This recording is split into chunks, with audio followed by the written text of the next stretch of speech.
Hello everyone, we are back with another video in our DataWeave series, and in this video we will be discussing flow control and how you can do flow control using DataWeave. So as usual, don't forget to subscribe to our channel so that you don't miss out on any new videos or notifications from us. Let's get started. Let's take a look at the definition of what is flow control. Flow control is used when you want to execute certain parts of your code in some situations, while not executing other parts. In other words, it is a way to add logic to your scripts. Let's say you would like to provide offers to your clients based on their credit score. So you need to put a condition and you need to put flow control in your logic. In this tutorial, we will go over some of the tools DataWeave offers for this. The very first way to achieve flow control is by using if-else expression. If-else expression allows you to make decisions using logical operators and branch as a result. If you see the example below, in the payload we have a field called price and the value is 90, and in our script we have defined a variable called action which has the if-else expression. It says if the price is less than 100, we will buy that stock, for example, else we will hold it. In our DataWeave script, these are the two fields that we have defined for the output. We have defined the price as well as the action. And in the output, the price is 90, which is similar to the input, but the action based on the if-else condition says that we need to buy this stock at this price. There is another way to do flow control, and that is by using pattern matching. The match statement behaves like a match or switch statement in other languages like Java or C++, and routes an input expression to a particular output expression based on some conditions. What do I mean by this? In the example below, in the input we have three fields: ID, status, name. And if you see, the status is 0. So we have applied a pattern matching on status field. In the DataWeave script, what we have said is that grab the payload.status field and match, and then we have defined our two cases. Case 0 means if the value of that status is 0, then it means the light is off, or if the value of the status is 1, it means light is on. And the result will be light off because in the input we have status is equals to 0. So those are the two ways you can do flow control in DataWeave. Now let's head to our DataWeave playground and show these flow control in action. We are in our DataWeave playground. If you don't know the URL, you just need to go to dataweave.mulesoft.com and it will show this page. So the very first way to use DataWeave is by using if-else expression.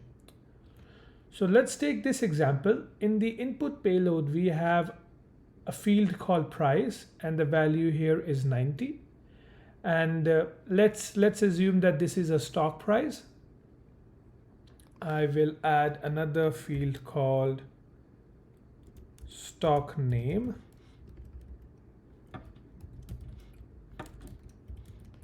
And let's say the stock name is Amazon. And based on the price, I would like to make a decision to buy or hold this particular stock. This can be done by using if-else expression. So in our script, what I'm going to do, I'm going to create a variable called action. And here I will define my if-else expression. I will put if, and then in the round brackets, I'm going to type in the statement. If payload dot price is less than 100, and then the output. I need to buy this stock. If it is not, else I'm just gonna hold it. I'm not gonna buy this stock, right? So after the 3 dashes, I'm gonna define a JSON.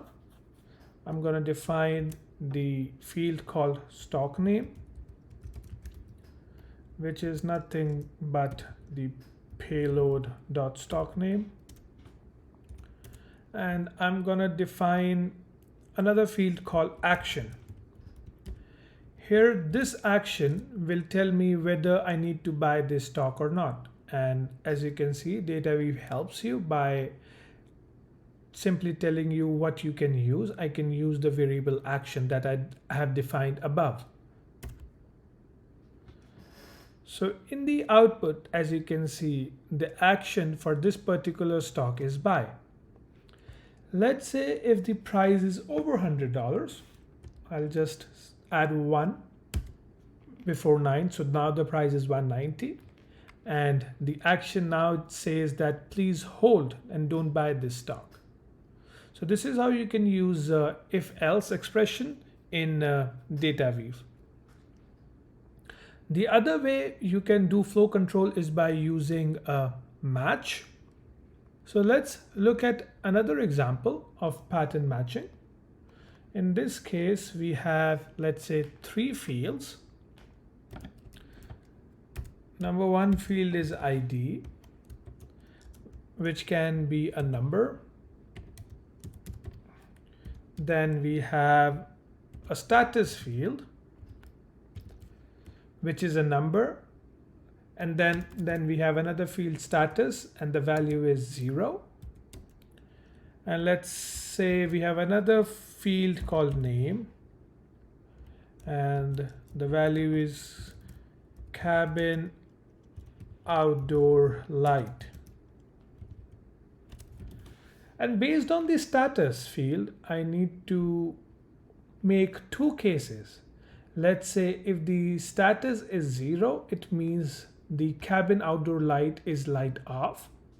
And let's say the status is 1, the cabin outdoor light is light on. So in this case, I can use our match operator for pattern matching. So I'll simply say payload, and I will put the pattern matching on the field called status.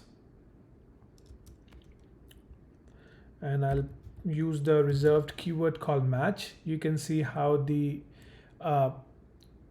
color of match keyword changes to blue. It gives us a hint that it's a reserved keyword. So the very first case would be case 0. And what I will do, I will say for case 0, it is light off. And let's say for case 1, it is,